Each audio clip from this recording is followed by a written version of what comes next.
Welcome back to the Joyful Mate podcast. I'm your host, Anthony Hartcher. I'm your joyful journey mentor. And yes, we're going on the book writing adventure today. We are writing the chapter on the cocoon phase. Cocoon phase.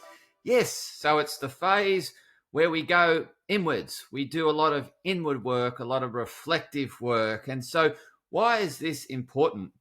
Because often in today's society, we get in this pursuit of chasing shiny objects.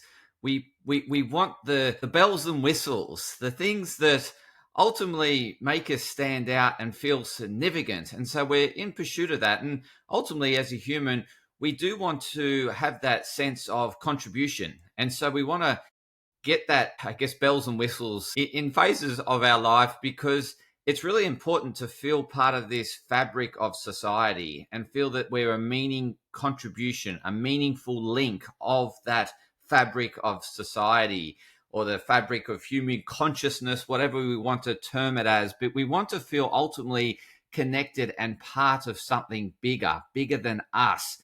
And so we see other people in, lights, in spotlights, and getting all the accolades and for all their great work and hard work. But what we don't see, we see the accolades, we see the highlight reels, we don't see the behind the scenes. And this chapter is about the behind the scenes and how crucial it is in order to, it's a necessity in order to get the bells and whistles, in order to get the shiny lights, in order to feel much larger contribution. Although we can pick it up on a much less significant level in terms of a smaller scale, we can get a sense of progress on smaller measures. However, those smaller measures are adding up to a much bigger leap forward, right? So the leap forward doesn't just happen overnight. As you heard, there's no such thing as overnight success. There's years of behind the scenes work. And we often really like to read these stories because it gives us inspiration to continue our work, to continue working hard in the cocoon, continue to do the behind the scenes, the hard slog that no one sees. And we don't get much validation in that process. And on a prior chapter, a prior recording, I spoke about values and validation, how it's really important to stick with your values, stick with the process, and the validation will come. And this is again like the cocoon phase. It is very much, you're not getting a lot of accolades or praise for all the work you're doing, but you're really feeling it. You're putting in the hard work, but you haven't got much to show for it. And recently I had a client that was quite disappointed in a sense that they'd been working so hard behind the scenes, but on a outside level, from someone looking to them, observing them, they thinking, well, I haven't got much to show. And yes, on their measure, they might not have much to show, but on other measures, they do. And so we can get stuck and fixated on a particular outcome, yet there's plenty of transformation in other areas that we're just not recognizing. And it's important because all these other areas that we're not recognizing are part of the overall growth and development that help move that needle in the area that you want to move it in. And so it's like all these clogs, all these smaller clogs are helping turn this bigger clog. And we need to do the work in the cocoon to move and get each of those smaller clogs ticking over in order for that bigger needle to move. And too often we lose patience with it, just takes too long and I'm not willing to endure this pain. And then that could be an indication that you're working on something that's not truly important to you. So when you're working on something that's really important, you're willing to endure the pain and the suffering in order to get to something bigger, because you know deep down it's connected. It's connected to who you are. And so you do the work because it feels right. And I mentioned before about, this whole thing of chasing validation and praise. And it's doing what's right for you as opposed to doing what's right for someone else and getting the validation and praise, because that is you dismembering yourself in order to become someone else to get that validation and praise. So when we're doing the inner work, we're doing it for ourselves and only for ourselves. So it's unlikely to result in much external validation and praise, because we're not necessarily supporting other people's values or doing things that other people want us to do. We're doing what feels right for us, what feels right for our internal compass. And so you're not going to get the accolades and praise along the way. You may get it at the end when you've shifted that big clog, but there's going to be less sort of tapping on the back because you're doing internal work on self. And so the accolades and praise are you recognizing the work that you're doing. So at the end of each chapter, I've got these reflective exercises, and that's you doing the internal work on self. Yes, you can read the chapter and think, yeah, I get it, it makes sense. But unless you do the work on self, nothing's going to change. And so you need to go into the cocoon. You need to go into your shell and really work on self. And yes, it will come with no accolades and praises, but it feels right. It feels that it's something that you want to do because you want an improvement of who you are. You want to get out of the stuckness. You want to start integrating self. You don't want this feeling of shattered or all over the place. You want a coherent sense in terms of, this is who I am. This is the direction I'm going on. In order to get there, you need to work on self. You need to start bringing parts of the jigsaw puzzle together, gluing them, consolidating them, integrating them in order to feel whole, in order to move in the direction that feels wholesome for you. And so it's a matter of doing the work and applying the work, even when it's difficult, even when you're not getting much external praise. Don't chase the shiny bells and whistles, because that's often something that you're distracted to pursue and realize that you're really chasing the wrong outcome. It's not really you. And so this inner work is connecting with you. You're going to get less bells and whistles and praise and validation along the way, but it feels right. And so look for different measures, different outcomes. Look for those little needle moves. And so it just feels right in a sense that this is who I am. And I feel good about being me.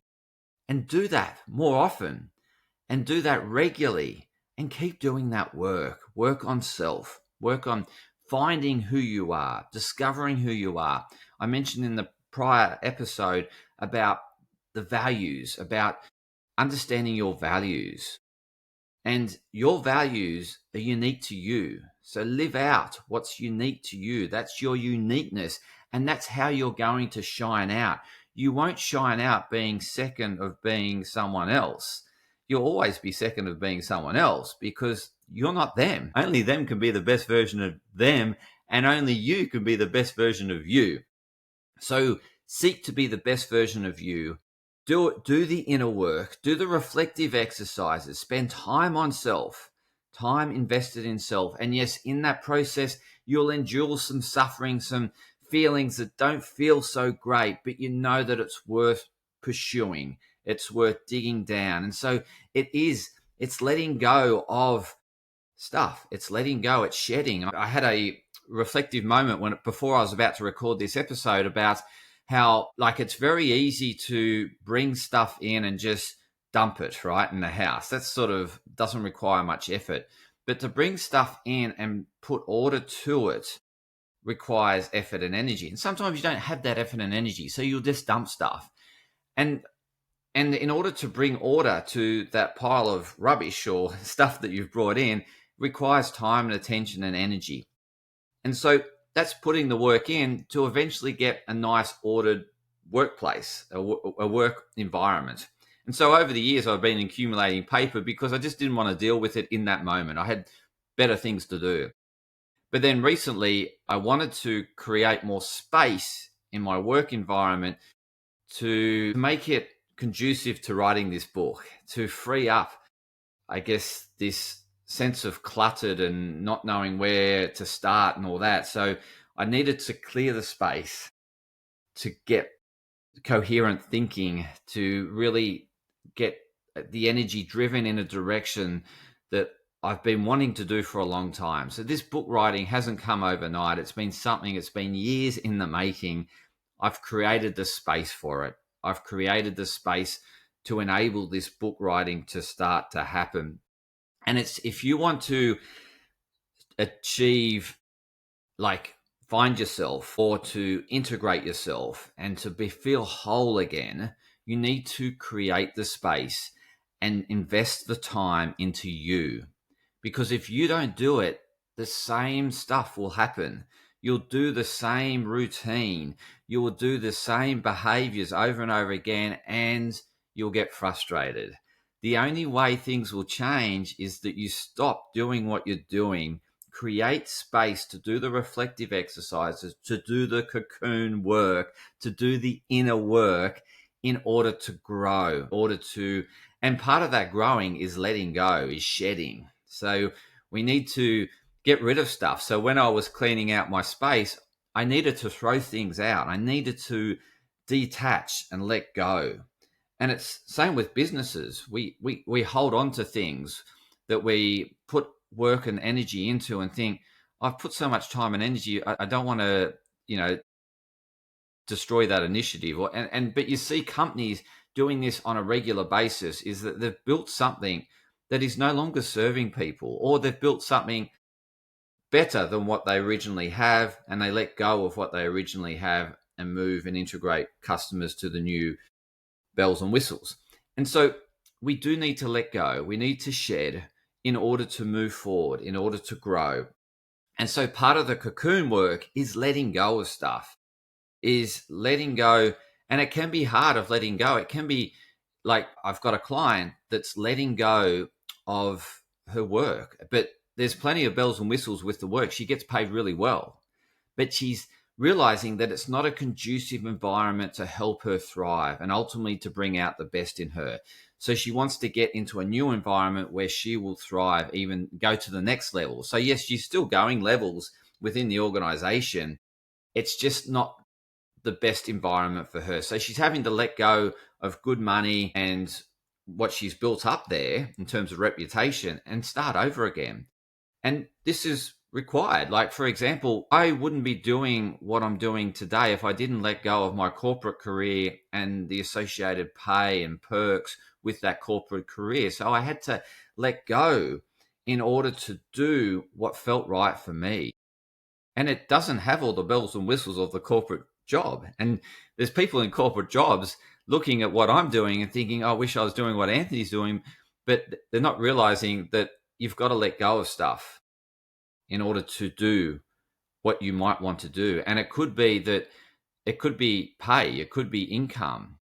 There's sacrifices and things that you need to make in order to drive inner fulfillment. And so, yes, I know I'll eventually get back to the income I was earning in corporate. It's taking a long time. However, it's been worth it because I've grown in this process. I've become a better person, a better version of me. And it's certainly, the income hasn't grown proportionally with the rate I've been growing. But if I were to say, do I have any regrets? No, I'd rather be the person I am today without the income, without the money, than anything else. And so I'm thinking it was worth investing the time. And so I've invested time into myself in sacrifice of the income and sacrifice of the money. And these are the decisions we need to make in order to grow and thrive and go to the next level. It requires letting go of things, letting go of detaching. And it can be hard. There's sacrifices that are made, of course, but it's for something bigger and better. And if you want to come out whole and connected and feel complete and going in the direction of purposeful and meaningful work, it means you need to let go of things of the past, let go of current comforts and get uncomfortable. I've had to get uncomfortable in order to get comfortable with doing podcasts, for example. It was very uncomfortable to begin with, but now I don't feel that uncomfortableness. I actually get propelled, like driven attracted to doing it now. I love it. But initially, it was very uncomfortable, and I had to endure the uncomfortableness, and it became comfortable to a point that I really loved doing it. And so, some of the things that you need to move forward and do will require a lot of discomfort and enduring that discomfort in order to come out with the shiny bells and whistles, right? So that's the cocoon phase, is doing the inner work, enduring the pain and suffering, but for something bigger and more meaningful.